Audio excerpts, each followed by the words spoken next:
एक आदमी नींद से जागा और खुद को बॉनो के देश में पाया। उसके पूरे शरीर को कसकर बांधा गया था, यहाँ तक कि उसके 45 नंबर के कैनवास के जूते भी ताले में बंद थे।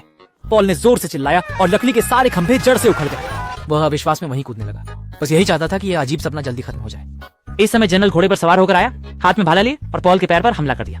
उधर कुछ सैनिकों ने एक साथ हुक फेंके जो पॉल की पैंट की कमर में फंस गए और फिर जोर से खींचने लगे। इस प्रकार संतुलन खोने के कारण पॉल धड़ाम से जमीन पर गिर पड़ा और तुरंत ही फिर से बेहोश हो गया। जब वह फिर से जागा तो वह जैसे काटने के लिए रखे गए सूअर के मांस की तरह धीरे धीरे महल में धकेला जा रहा था। खबर सुनकर लोग इस विशालकाय चीज को देखने के लिए इकट्ठा हो गए, यहाँ तक कि बहुत कुछ देख चुकी राजकुमारी भी हैरान रह गई।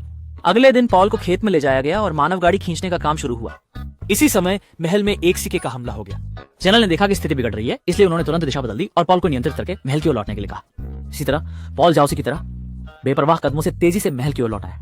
जनरल ने पॉल को तुरंत नीचे झुकने का आदेश दिया और खुद कूदकर अकेले ही राजकुमारी को बचाने जाने का इरादा किया। स्पष्ट रूप से अपने अधीनस्थों को आदेश दिया कि कोई भी हस्तक्षेप न करे। लेकिन जनरल के फिर से डिंग मारने की बात को अच्छी तरह से जानने वाले कार्ल ने दृढ़ता से पॉल की बेड़ियां खोल दी और उसे प्रार्थना की कि वह राजकुमारी को बचा ले।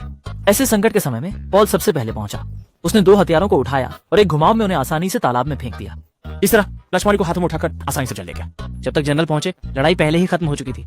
राजकुमारी ने पॉल के जीवन बचाने के उपकार के लिए अत्यधिक धन्यवाद व्यक्त किया।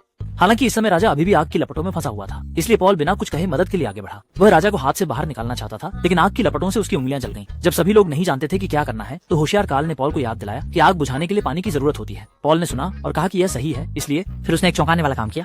उसने अपनी बड़ी पैंट उतारी और आग की लपटों पर पेशाब करना शुरू कर दिया। हालांकि ये थोड़ा अजीब था, लेकिन कम से कम ये जान बचा सकता था। इस समय हमेशा देर से आने वाले जनरल भी समय पर पहुंच गए। उन्होंने गुस्से में पॉल को जल्दी से पक्षी को समेटने के लिए डांटा। पॉल ने एक घुमाव में बचा हुआ सारा अनाज जनरल को दे दिया।